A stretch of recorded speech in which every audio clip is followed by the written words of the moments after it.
अस्सलाम वालेकुम यूट्यूब नाजरीन। आज की इस वीडियो में हम आपको हज़रत उज़ैर अलैहिस्सलाम के बारे में बताएंगे। हज़रत उज़ैर अलैहिस्सलाम के बारे में हम आपको पहले दो वीडियो में बता चुके हैं। पहली वीडियो में हमने आपको बताया कि किस तरह वो अपने गधे के साथ एक बस्ती की तरफ गए, तो रास्ते में अल्लाह ताला ने उनकी रूह कब्ज़ कर ली और ये अरसा 100 साल का अरसा था। और इस अरसे बाद जब दोबारा गांव में तशरीफ़ लाए, उस पे हमने दूसरा पार्ट बनाया। ये दोनों पार्ट आप हमारी डिस्क्रिप्शन में लिंक मौजूद है, वहाँ से आप दोबारा देख सकते हैं।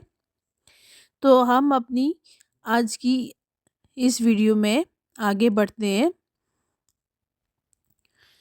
हमने आपको पिछले पार्ट में ये बताया कि हज़रत उज़ैर अलैहिस्सलाम अपने गांव में वापस तशरीफ़ लाए, तो उन्हें लोग पहचान नहीं रहे थे। फिर तौरात की बात हुई थी, जिसमें वो कोई नहीं जानता था कि वो कहाँ पे है, वो निकाल लाए। अब हमारे जो वीडियो का जो मेन मरकज़ी वाक़या होगा, वो उज़ैर अलैहिस्सलाम को खुदा का बेटा कहने की वजह हम आपको इस वीडियो में बताएंगे और बनी इसराइल के लिए निशानी के बारे में बात करेंगे। हज़रत उज़ैर अलैहिस्सलाम एक दरख्त के साए में तौरात के असर नो तहरीर के लिए तशरीफ़ फरमा हो गए। बनी इसराइल ने आपके इर्द गिर्द हल्का बना लिया। इसी दौरान आसमान से दो शहाब साकिब उतरे और हज़रत उज़ैर अलैहिस्सलाम के पेट में दाखिल हो गए, जिसकी वजह से आपको सारी तौरात याद हो गई। असरनो आप अलैहिस्सलाम ने तौरात को तहरीर कर दिया। इसी मौजज़ा को देखकर यहूदियों ने आपको अल्लाह ताला का बेटा कहना शुरू कर दिया। एक तो यही मज़कूरा शहाब साकिब के पेट में दाखिल होने का मामला, और दूसरा तौरात की असर नो तहरीर। इन्हीं दोनों चीज़ों ने यहूदियों का नज़रिया बना दिया कि माज़अल्लाह हज़रत उज़ैर अलैहिस्सलाम अल्लाह के बेटे हैं। बनी इसराइल के मामलात की निगहबानी भी आपकी ज़िम्मे थी। अर्ज़ स्वा में हज़रत हज़क़एल अलैहिस्सलाम के इबादत खाना में बैठकर आप अलैहिस्सलाम ने नए सिरे से तौरात लिखी, और जिस बस्ती में आपका विसाल मुबारक हुआ उसे सायराज कहा जाता है। बनी इसराइल के लिए निशानी थी। हज़रत इब्ने अब्बास रज़ी अल्लाह ताला अन्हु फरमाते हैं कि अल्लाह ताला के फरमान है कि इसलिए कि तुझे हमने लोगों के लिए निशानी करें के मुताबिक बनी इसराइल के लिए निशानी बन गए। वो इसी तरह आप अलैहिस्सलाम अपने बेटों के साथ बैठे हुए होते, बेटे बूढ़े और आप जवान होते, क्योंकि जिस वक्त आप अलैहिस्सलाम की रूह कब्ज़ की गई, उस वक्त आप अलैहिस्सलाम की उम्र 40 बरस थी। अल्लाह ताला ने जब आपको दोबारा ज़िंदगी की बहारों से आशनाए राज किया, उस वक्त जवानी की सी हैयत में थे, जिसी तरह आपका विसाल हुआ। हज़रत इब्ने अब्बास रज़ी अल्लाह ताला अन्हु फरमाते हैं कि बख्त नसर के फ़ौत हो जाने के बाद अल्लाह ताला ने आपको दोबारा ज़िंदगी अता फ़रमाई। हज़रत हसन बसरी अलैह रहमा की राय भी यही है, और इनको अशार की ज़बान में भी बयान किया गया है। इससे पहले इसके बेटे और पोते बूढ़े हो गए और ख़ुद उसके सर के बाल स्याह हैं, हालांकि वो इनसे बड़ा है। अपने बूढ़े बेटे को असा के सहारे चलता हुआ देखता है, हालांकि इसकी अपनी दाढ़ी स्याह और सर के बाल सुर्ख हैं। इसके बेटे के लिए ना कोई हीला है और ना बुढ़ापे से रिहाई की ताकत। बच्चों के चलने की तरह चलता है जो फिर गिर जाए। लोगों में इसके बेटे की उम्र 90 साल और 120 साल शुमार होती है। ना तो वो चल सकता है और ना ही خوش رفتاری اختیار کر سکتا ہے۔ اس کے والد کی عمر 40 برس ہے، جبکہ اس کے پوتے نے لوگوں میں 90 سال کی بہاریں دیکھ لی ہیں۔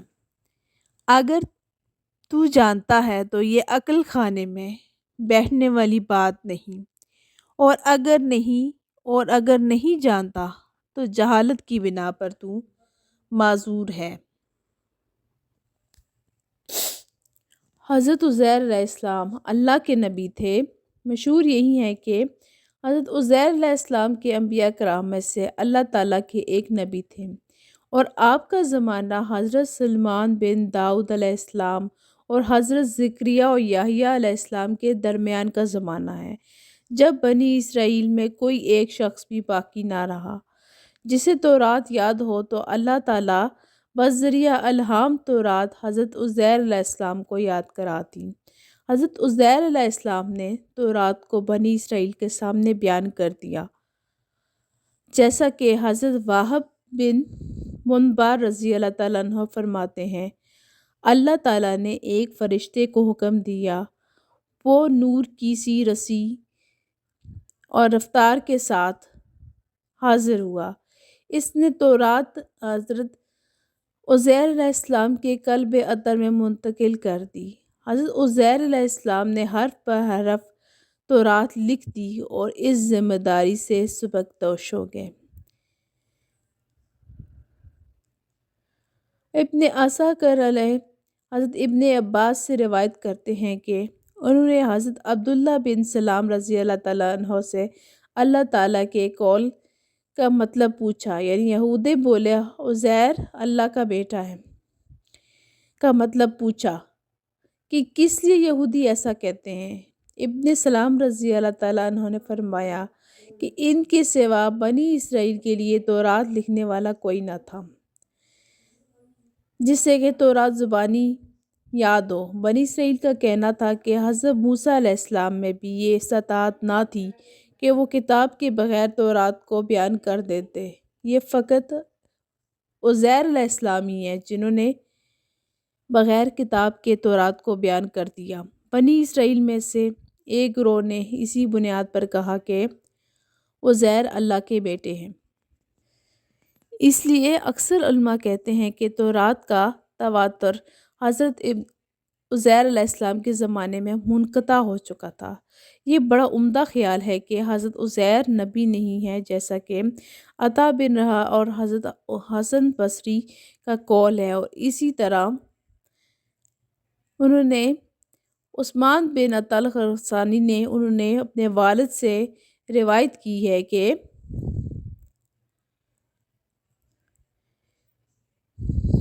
یہاں پہ حضرت عزیر علیہ السلام اور بخت نصر کے واقعات زمانہ فترت کے ہیں۔ یہ صحیح بخاری حدیث کی کتاب ہے، اس میں ہے، صحیح بخاری میں ہے کہ رسول اللہ صلی اللہ علیہ وسلم نے ارشاد فرمایا، ابن مریم علیہ السلام کے نزدیک لوگوں میں سے سب سے زیادہ میں ہوں، کیونکہ میرے اور ان کے درمیان کوئی نبی نہیں ہے۔ حضرت عزیر علیہ السلام کا زمانہ، یعنی حضرت عزیر علیہ السلام کی تشریف آوری یعنی کس زمانے میں ہوئی؟ ان کی تشریف آوری حضرت سلیمان علیہ السلام اور حضرت عیسیٰ علیہ السلام کے درمیانی دور میں ہوئی۔ تو ناظرین، آج کی اس ویڈیو میں ہم نے آپ کو حضرت عزیر علیہ السلام کے بارے میں مختصراً بتایا کہ ان کے کیا حالات و واقعات گزرے تھے۔ آئندہ انشاءاللہ ہم اگلی ویڈیو میں آپ کو اور انبیاء کے بارے میں بھی بتائیں گے، ان کے حالات زندگی اور ان کے زمانے کے بارے میں بھی بات کریں گے۔